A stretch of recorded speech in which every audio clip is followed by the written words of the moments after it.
Hi అండి, నేను మీ Shilpa Vinay. Welcome to Vinsy kitchen. ఈరోజు వీడియోలో మనం పూర్ణం బూరెల్ని ఈజీగా ఎలా తయారు చేసుకోవాలో చూద్దాము. చిన్న చిన్న టిప్స్ ఫాలో అవుతూ చేశారంటే మీరు ఫస్ట్ టైం చేసినా కానీ పూర్ణం బూరెలు చాలా అంటే చాలా పర్ఫెక్ట్గా వస్తాయి. అలాగే ఈ పద్ధతిలో ఈ కొలతలో ఒక్కసారి చేసి చూడండి. చూడండి ఎంత క్రిస్పీగా వచ్చాయో. పూర్ణం బూరెలు బాగా క్రిస్పీగా చాలా అంటే చాలా రుచిగా ఉంటాయి. మరి ఇంకెందుకు ఆలస్యం, ఎంతో టేస్టీగా క్రిస్పీగా ఉండే ఈ పూర్ణం బూరెలు ఎలా తయారు చేసుకోవాలో చూసేద్దాం రండి. ముందుగా పూర్ణాల పైపిండికి పప్పు నానబెట్టుకుందాము. 1 కప్పు మినపప్పు ఒక గిన్నెలో వేసేసుకోండి. మరొక గిన్నెలో 2 కప్పుల బియ్యం వేసుకోవాలి. 1 కప్పు మినపప్పుకి 2 కప్పుల బియ్యం వేసుకొని శుభ్రంగా కడిగేసి కనీసం 4-5 గంటల పాటైనా నానబెట్టుకోవాలి, లేదా రాత్రి అంతా నానబెట్టేసుకోవచ్చు. నేనైతే నైటే నానబెట్టేశాను. విడివిడిగా నానబెట్టుకోవాలి, విడివిడిగా గ్రైండ్ చేసుకోవాలి. వీటిని ఒకసారి శుభ్రంగా కడిగేసి ముందైతే మినపప్పు గ్రైండ్ చేసుకుందాము. కొంచెం వీలైనంత తక్కువ నీళ్ళు పోసి బాగా మెత్తగా కొంచెం గట్టిగా గ్రైండ్ చేసుకోవాలి. చూడండి ఈ విధంగా కొంచెం గట్టిగా ఉండాలి, బాగా మెత్తగా ఉండాలి. ఇలా గ్రైండ్ చేసుకుని ఒక గిన్నెలోకి తీసేసుకోండి. ఇలాగే బియ్యం కూడా కొంచెం కొంచెం నీళ్ళు పోసుకుంటూ గ్రైండ్ చేసుకోవాలి. పిండిని అయితే మరీ పలచగా చేసుకోవద్దు. చూడండి ఈ విధంగా ఉంటే సరిపోతుంది. అలాగే లైట్గా బరకగా ఉండాలి, మరీ ఎక్కువ కాదు, లైట్గా బరకగా ఉండేలాగా గ్రైండ్ చేసుకొని మినపిండిలోకి వేసేసుకోండి. బియ్యం పిండిని లైట్గా బరకగా గ్రైండ్ చేసుకుంటే పూర్ణాలు బాగా క్రిస్పీగా వస్తాయి. ఈ బియ్యం పిండిని కూడా ఇందులో వేసేసుకొని మినపిండి బియ్యం పిండి 2 కూడా బాగా కలిసేలా కలుపుకోవాలి. ఒక 2-3 నిమిషాల పాటు బాగా బీట్ చేస్తున్నట్లుగా కలుపుకోండి. ఈ పూర్ణాల పైపిండి వెంటనే కాకుండా ఒక 2 గంటల పాటు నానిన తర్వాత వేసుకుంటే పూర్ణాల రుచి చాలా బాగుంటుంది. మూత పెట్టేసి పక్కన పెట్టేసుకోండి. ఈలోపు మనం లోపల స్టఫింగ్ తయారు చేసుకుందాము. కుక్కర్లో 1 కప్పు పచ్చెనపప్పు, వెయిట్లో వచ్చేసి 200 గ్రాముల పచ్చెనపప్పు వేసుకొని శుభ్రంగా కడిగేసి 1 కప్పు పచ్చెనపప్పుకి 1.5 కప్పుల నీళ్లు పోసుకొని 1 గంట పాటు నానబెట్టేసుకోండి. 1 అవర్ తర్వాత మూత పెట్టేసుకుని విజిల్ కూడా పెట్టేసి మీడియం ఫ్లేమ్లో 3 విజిల్స్ వచ్చేంత వరకు ఉడికించుకోవాలి. కుక్కర్లో ప్రెషర్ అంతా పూర్తిగా పోయిన తర్వాత మూత తీసుకోవాలి. పప్పు అయితే చక్కగా ఉడికిపోయింది. నాకు ఇంకా నీళ్ళు కూడా ఏమీ మిగలలేదు. చూడండి, మీకు చూపిస్తాను. చూడండి, నీళ్ళు ఏమీ మిగలలేదు. ఒకవేళ మీకు నీళ్లు మిగిలాయి అనిపిస్తే జాలిగిన్నెలు వేసుకొని ఒక 10 నిమిషాలు పక్కన పెట్టేసుకోండి.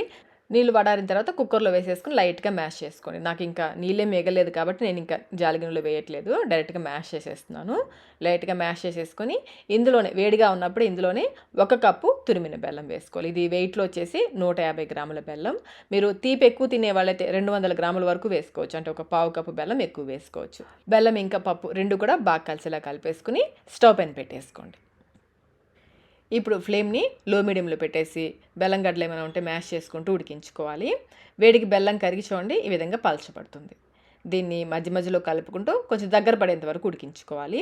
మాడిపోకుండా దగ్గరే ఉండి ఉడికించుకోవాలి. ఫ్లేమ్ అయితే లోకి మీడియంకి అడ్జస్ట్ చేసుకుంటూ ఉడికించుకోండి. కొంచెం సేపటికి చూడండి చిక్కబడింది కదా. ఇప్పుడు ఇందులో 1/2 కప్పు పచ్చి కొబ్బరి ముక్కలు కూడా వేసుకుని ఉడికించుకోవాలి. ఈ పచ్చి కొబ్బరి ముక్కలు ఆప్షనల్ అని మీరు వద్దనుకుంటే స్కిప్ చేసేయచ్చు. నాకైతే పూర్ణం బూరెల్లో కొబ్బరి ముక్కలు తగులుతుంటే చాలా ఇష్టము. చూడండి ఈ కన్సిస్టెన్సీ వచ్చేంత వరకు మధ్య మధ్యలో కలుపుకుంటూ ఉడికించుకోవాలి. ఇలా బాగా దగ్గర పడేంత వరకు ఉడికించేసుకుని చివరిగా ఇందులో 1 టేబుల్ స్పూన్ నెయ్యి, అలాగే 4-5 యాలకుల్ని బాగా మెత్తగా దంచి వేసేసుకుని స్టవ్ ఆఫ్ చేసేసుకోండి. స్టవ్ ఆఫ్ చేసేసి ఇదంతా కూడా బాగా కలిసేలా కలుపుకోవాలి. ఇప్పుడు ఈ మిశ్రమాన్ని పూర్తిగా చల్లారనివ్వాలి. చల్లారిన తర్వాత ఇది బాగా మనకి కరెక్ట్గా కావాల్సిన కన్సిస్టెన్సీలోకి వచ్చేస్తుంది. ఇంకొంచెం చిక్కబడుతుంది, ఇంకొంచెం దగ్గరగా అవుతుంది.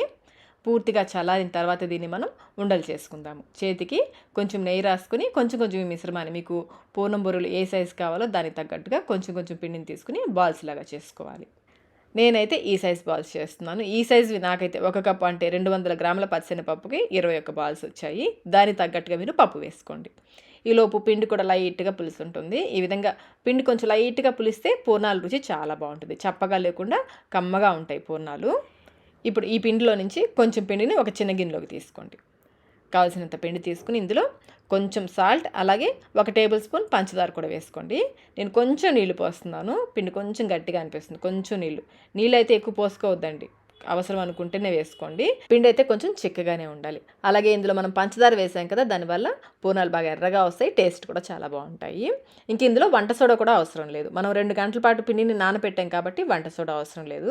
మీరు ఈ పిండి రుబ్బిన వెంటనే పూర్ణాలు వేస్తున్నట్లయితే వంట సోడా వేసుకోవాలి. నానబెట్టినప్పుడు వంట సోడా అవసరం లేదు. కన్సిస్టెన్సీ చూడండి ఈ విధంగా ఉండాలి. ఇప్పుడు ఇందులో మనం తయారు చేసుకున్న బాల్స్ ఉన్నాయి కదా, ఒక్కొక్కటి వేసుకుని చూడండి, చేత్తో వేసేవాళ్ళైతే ఈ విధంగా అన్ని వైపుల నుంచి క్లోజ్ చేసేసుకుని నిదానంగా తీసి వెంటనే నూనెలో వేసేసుకోండి. ఇంకొకసారి చూపిస్తాను చూడండి, ఈ విధంగా తీసుకుని నిదానంగా నూనెలోకి వేసేసుకోండి. మీకు చేత్తో వేయడం కష్టం అనుకుంటే ఈ విధంగా స్పూన్తో తీసుకుని ఎక్స్ట్రా పిండిని తీసేసుకుని ఇలా నూనెలోకి వదిలేయడమే. మీకు ఏది ఈజీగా ఉంటే అది చేసుకోండి. నూనె బాగా కాగిన తర్వాతనే పూర్ణాలు వేసుకోవాలి. కొంచెం పిండి వేసి చెక్ చేసుకోండి. పిండి వేసిన వెంటనే పైకి వచ్చిందంటే నూనె కాగినట్లు. ఈ విధంగా కాగిన తర్వాత మనం పూర్ణాలు వేసుకోవాలి. నిదానంగా స్పూన్తో తీసుకుని ఎక్స్ట్రా ఉన్న పిండిని తీసేసుకుని నూనెలో వేసేటప్పుడు కూడా నిదానంగా వేసుకోండి. ఫ్లేమ్ అయితే మీడియంలోనే ఉండాలి, హైలో కానీ లోలో కానీ ఉండకూడదు. ఆయిల్కి సరిపడా వేసుకుని పచ్చిదనం తగ్గేంత వరకు కాలనివ్వాలి. వెంటనే కదపొద్దు. మీరు కావాలంటే పైనుంచి కొంచెం నూనె పోసుకుంటూ కూడా కాల్చుకోవచ్చు. బాగా కాలిన తర్వాత నిదానంగా రెండో వైపు తిప్పుకోవాలి. నూనె అయితే ఈ పూర్ణాలు మునిగేంత వరకు ఉండాలండి. తక్కువ నూనెతో చేస్తే షేప్ అంత బాగా రాదు. మధ్య మధ్యలో అటు ఇటు తిప్పుకుంటూ బాగా ఎర్రగా మీడియం ఫ్లేమ్లోనే బాగా ఎర్రగా కాలనివ్వాలి. చూడండి, ఈ విధంగా బాగా ఎర్రగా కాలనివ్వాలి. ఇలా కాలితే మనకి బాగా క్రిస్పీగా వస్తాయి. లోపల వరకు కూడా చక్కగా ఉడుకుతాయి, బాగా క్రిస్పీగా కూడా వస్తాయి. ఈ విధంగా బాగా ఎర్రగా కాలనిచ్చేసి నూనెలోంచి తీసేసుకోవడం. చూడండి ఎంత బాగా వచ్చాయి కదా. మీరు ఈ టిప్స్ ఫాలో అవుతూ చేశారంటే మీరు ఎప్పుడు చేసినా కానీ పర్ఫెక్ట్గా వస్తాయి. ఇదే విధంగా మిగిలిన పూర్ణాలన్నీ చేసేసుకోవడమే. అంతేనండి, క్రిస్పీగా ఎంతో టేస్టీగా ఉండే పూర్ణాలు రెడీ అయిపోయాయి. చూస్తున్నారు కదా ఎంత క్రిస్పీగా ఉన్నాయో. టేస్ట్ కూడా చాలా చాలా బాగుంటాయండి. మరి ఈ పద్ధతిలో మీరు కూడా ఒకసారి తప్పకుండా ట్రై చేయండి. ట్రై చేసి మీకు టేస్ట్ ఎలా అనిపించిందో మాకు కమెంట్ రూపంలో తెలియచేయండి. వీడియో నచ్చినట్లయితే లైక్ చేయండి, మీ ఫ్రెండ్స్కి ఫ్యామిలీ మెంబర్స్కి షేర్ చేయండి. ఇలాంటి మరిన్ని రెసిపీస్ కోసం మన విన్సీ కిచెన్ యూట్యూబ్ ఛానల్ని సబ్స్క్రైబ్ కూడా చేసుకోండి. Thank you.